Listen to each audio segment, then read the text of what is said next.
For 24 years, I developed and taught a course called Visual Thinking. That's a pretty broad term, right? So it allowed me to evolve it in the way I thought mattered the most. And the core theme became boosting people's creative confidence. So even if someone already was creative, we can all go further. And a number of people don't feel that they're the creative type, but I don't think that's true. Imagine you are a student in the face-to-face university class, and I welcome people as they enter, and I have 6 slides of highly creative objects and design, and without comment, I let them cycle through. So these first 6 images are here, and the first one's a reminder that practiced at a high level, architecture is an art.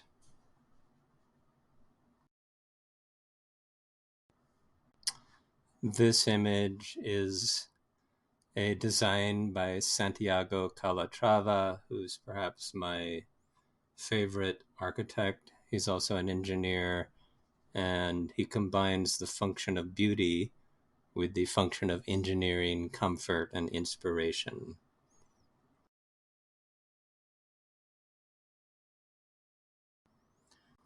I'll let you gaze at this object for a few minutes to absorb it and perhaps to think about what's the scale of it, what do the materials appear to be, and what is the emotional tone of it, in your opinion?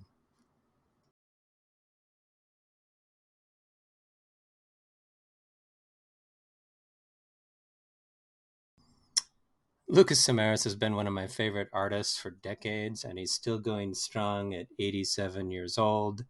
He makes these sequences of boxes from found objects, and they're very intense. And as I look at them in detail, I see how much time goes into completing works like this.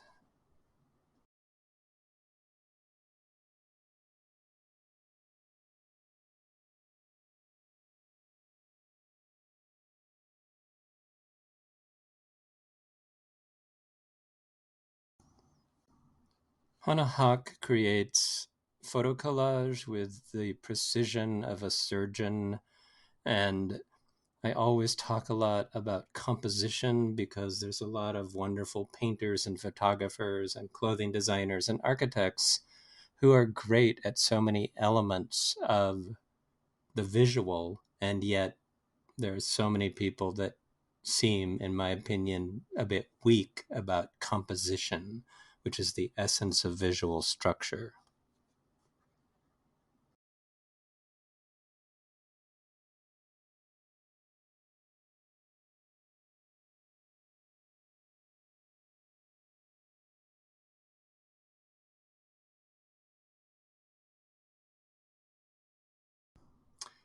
You really have to see these artworks, which are made from light, specifically colored fluorescent light tubes, in person to get the actuality of it, because it has effects that don't transmit in a photograph.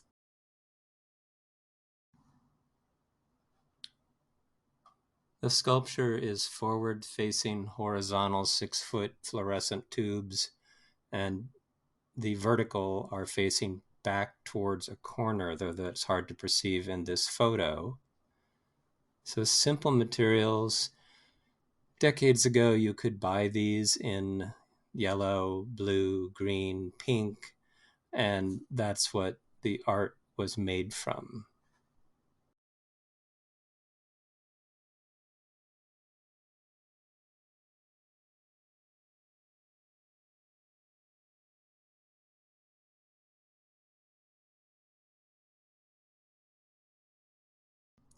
So the elements in this 8-foot tall assemblage, which is 3D collage, are old black and white TV sets with test patterns, some sort of funnel for a hat, and various images and electronic elements. In his first outdoor installation, which is at UC San Diego in what's called the Stewart Collection, the work features several ruined televisions embedded in the landscape. Some are paired with Buddhas, and one, a tiny Sony Watchman TV, is topped by a miniature reproduction of Rodin's bronze The Thinker.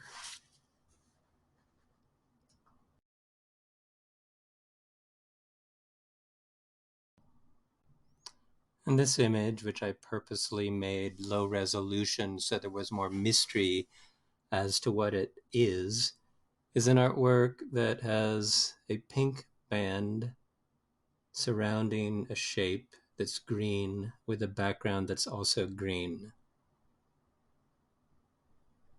If you don't already know, what do you think this is? What are the materials? And what's the scale of it? Is it the size of a postage stamp, a medium-sized painting, or bigger?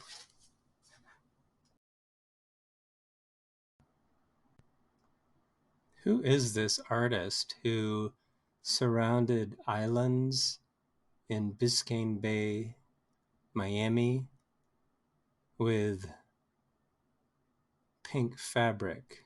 In fact, 6 million square feet of pink fabric. And like all of Christo and his wife Jeanne Claude's work, everything is temporary. So this piece only existed for 2 weeks. It took 2 or 3 years to get permission from the government authorities, and no doubt it cost several $1,000,000. And one of my favorite things about Christo and Jeanne Claude is no one gets to work for them helping put the piece together for free, and they don't accept any foundation or government or any money from outside sources. And the only income they have is the sale of Christo's drawings and paintings, which he makes in preparation of the project.